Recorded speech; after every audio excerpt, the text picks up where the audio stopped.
Welcome to Illustrated Beards, brought to you by the Fantasy Shop, best in comics and games since 1981.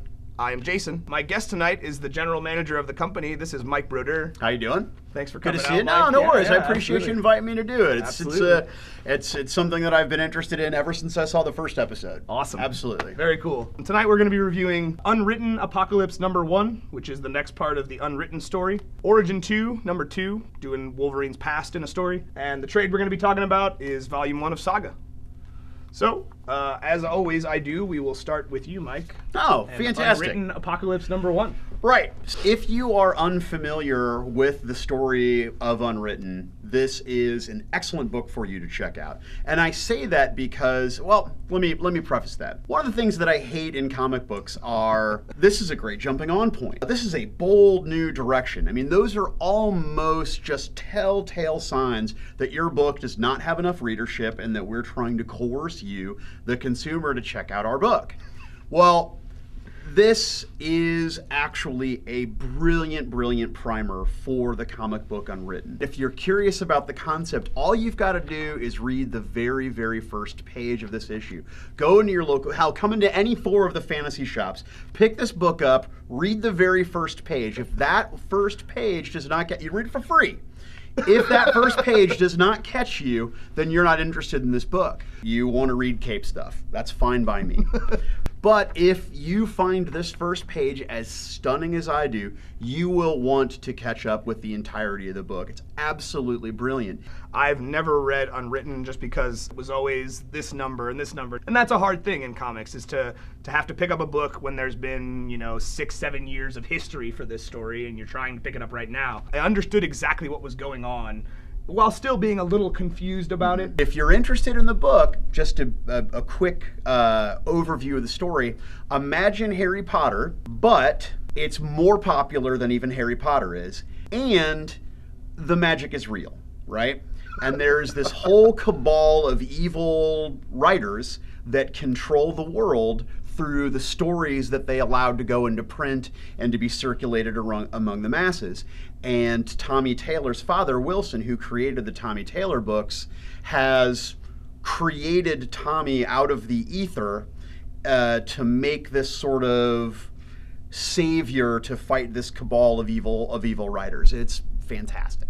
And at its heart, the story is about the nature and power of narrative storytelling. It's brilliant. Right, it's amazing when you see the genesis of the universe, and then you watch Tommy slip from one story to the next story, from these simple parables, simple fables, into classic literature like Lewis Carroll's Alice in Wonderland, or I should say Through the Looking Glass more accurately, to then eventually get to The Lion, the Witch, and the Wardrobe, and then eventually make his escape and get into the quote-unquote real world. Just understanding the ideas as I was reading through the first issue, I mean, it's definitely, the story is what's shaping the world, not the other way around. Right. It's not the writer and the artist trying to shape this world. I mean, he pops into Aesop fables and, like you said, Alice in Wonderland. And it's amazing too, because if you think about the human condition, if you think about what we're doing right now, the communicating that we're doing,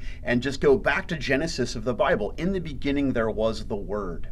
Right. And that was it. Yeah. Every thought, every concept, every book, every chair, all of these things start as an idea, and the purest manifestation of concept, of thought, is word. Right. And that's the heart of this story. It sounds literary geeky, but I cannot stress how good that book is. Yeah, I mean, it definitely, it makes you, like, getting to the end of it, you understand that everything that we are doing right here, right now, the way they're trying to tell you this world works is that this is all a story that someone else is telling. Right. This world is shaped by a storyteller that we cannot see, we don't know.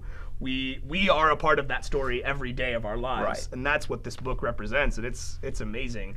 I mean, I didn't really understand the whole jumping between the stories until I got to the end. Right. And then talk to you about what the story is and what it means and all of that. But it definitely was a fantastic journey and makes me want to continue to read. Right, like the Leviathan that they refer to, Leviathan from the Bible, it's the whale in Moby Dick.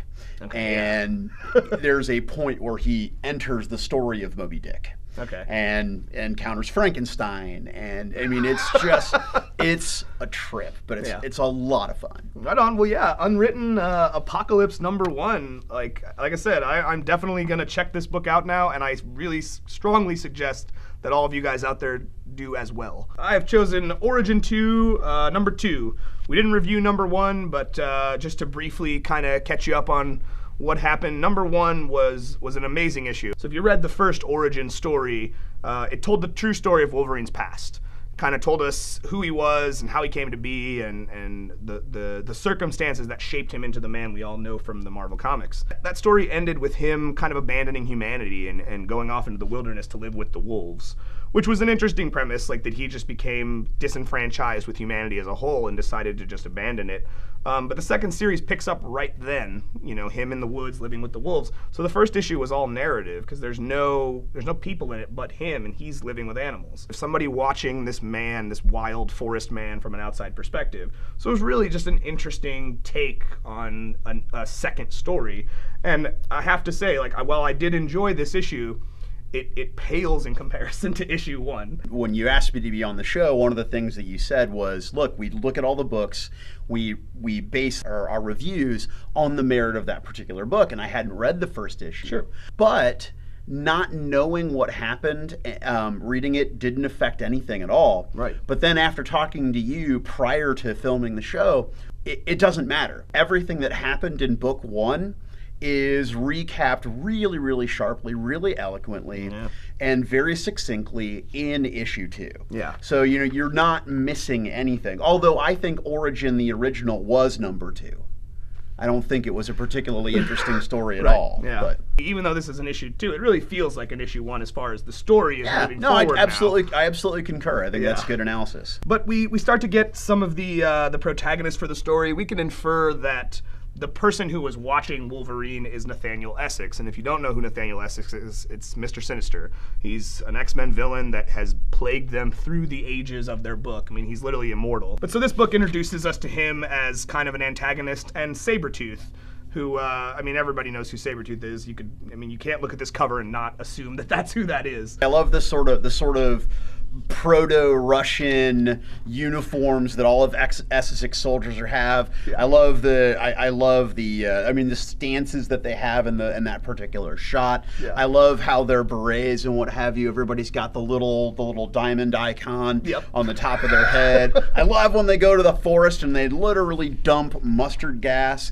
in this copse of trees trying to coerce Wolverine out. Yeah. It's really, really interesting. I want more Sinister, to be honest with you. I thought Hobo with a shotgun or Creed or whatever his name was. He's a hobo who happens to be a tracker for the circus guys, for Barnum. Yeah. There are two groups of people hunting him down. It's Essex and his marauders. I mean, when you look at them all together, they all look exactly the same. So clearly there's some kind of clones. Yeah, no, it's really cool. Yeah. But the second group that's led by Creed, Sabretooth as it were, they're hunting him. You don't really understand their motivations until the very end of the book.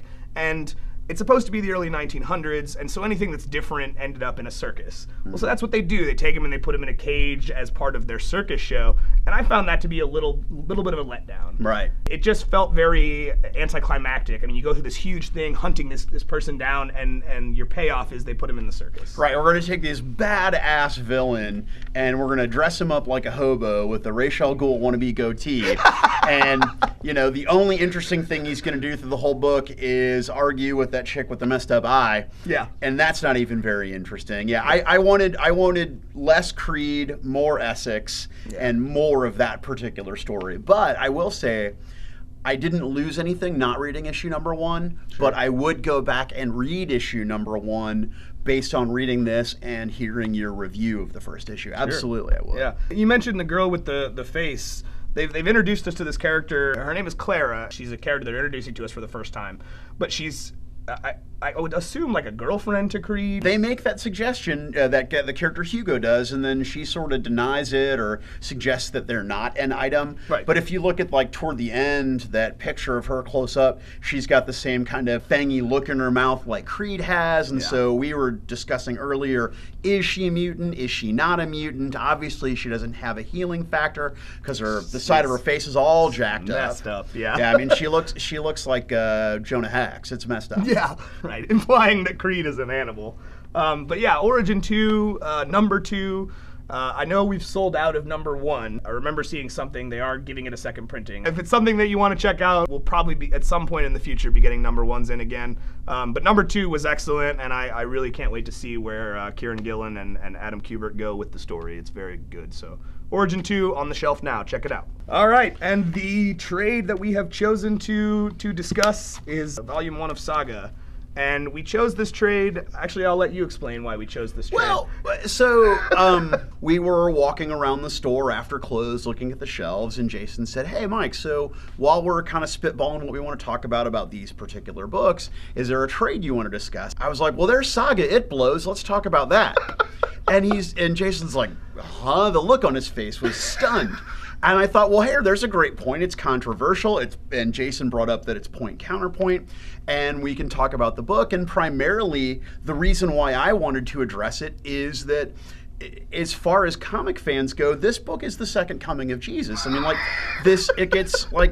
it's somehow the most brilliant thing ever written, and it's not. It's Romeo and Juliet in space with high technology and magic and the most vile, unrepentant, gratuitous sexual content out of any book. Now, Brian Vaughan's a genius, absolutely a genius. Why the Last Man is one of the best things I've ever read. I loved Ex Machina. I think he's a brilliant, brilliant writer. But this is it's sadly overrated.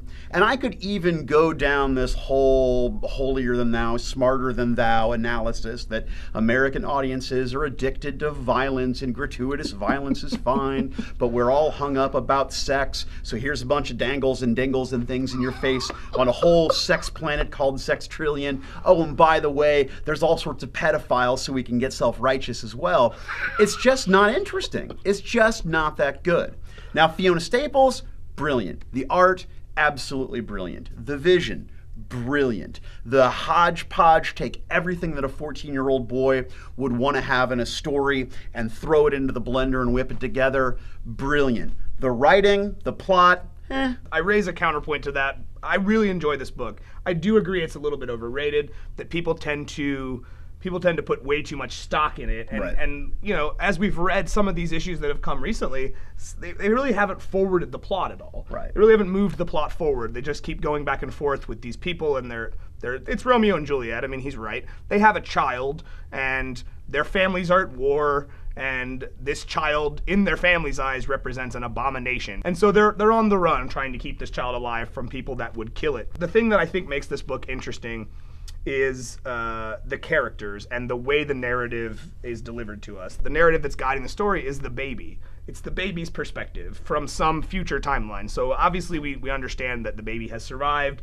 at least long enough to tell us the tale of how it got to where it is. That's something that keeps me going when I'm reading this story, is the off chance that at some point we'll catch up to that timeline. I'm of the opinion that the narration from the daughter's perspective is the best part. I won't say the only good part, but absolutely the best part about the book. I will say it again, they've not moved the plot forward in probably 7 or 8 issues. Because there's no there.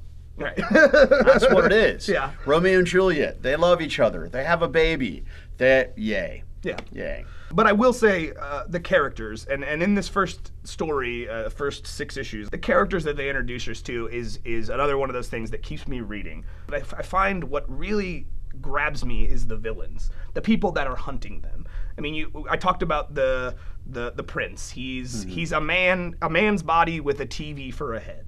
Now, that's such a weird idea for a design for a character. Well, and it's not a TV that the kids would recognize. Now, I just turned 39 years old, and so I recognize this kind of television, but the kids today, you're not going to even know what this thing is on his head, but it's a TV, I promise. But he I mean, just the sinister nature of, I mean, the design of him is so simple, and you would look at him and he's so forgettable, and you wouldn't think he would be someone that would compel you to keep reading the story. But let me ask, what makes him a bad guy? Okay, if we're going to get into a conversation about the nature of good and evil, what makes him a bad guy in this story particularly is he wants to kill a baby. Now, how many people on both sides of this conflict have died in the ages of war?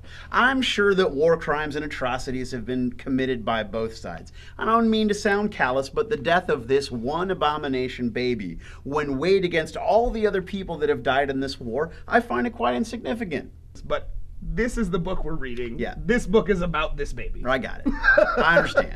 Yes. I mean, certainly the bounty hunters aren't villains. It's very Star Wars in that regard too. Like, with the exception of the destruction of Alderaan, well, what did the Empire do? They're not villains. They're not. I think that is a whole different conversation that we could have. I think there's a correlation directly between this and that. There is a correlation. And a bunch of savage, hippie people coming to the man who's had all this great technology and all this brilliant science, and all he wants to do is bring a little cleanliness, a little order to the universe, and these whiny hippies get all pissed off and start doing terrorist activity and cause a whole war. I think there's a direct correlation. While I respect your point of view that this story blows, I enjoy it quite immensely. I am, like I said before, I do think it is a little overrated at times, especially recently as people continue to come in and they're so happy to see Saga on the shelf, and it's, well, nothing happened. I mean, there was some talking and someone died and nothing really happened to move the story forward. I'm of the opinion that you should read Y the Last Man and you should buy a Fiona Staples art book. You know, the first trade is only $10. If you don't like it, you haven't really made that much of an investment into it. And honestly, I mean, if you're not hooked after the first few issues, you're not gonna be. The first 6 issues are compelling, and they make you want to read more. Yeah. I mean, have you read all of this? I've read the first 2 trades. Okay.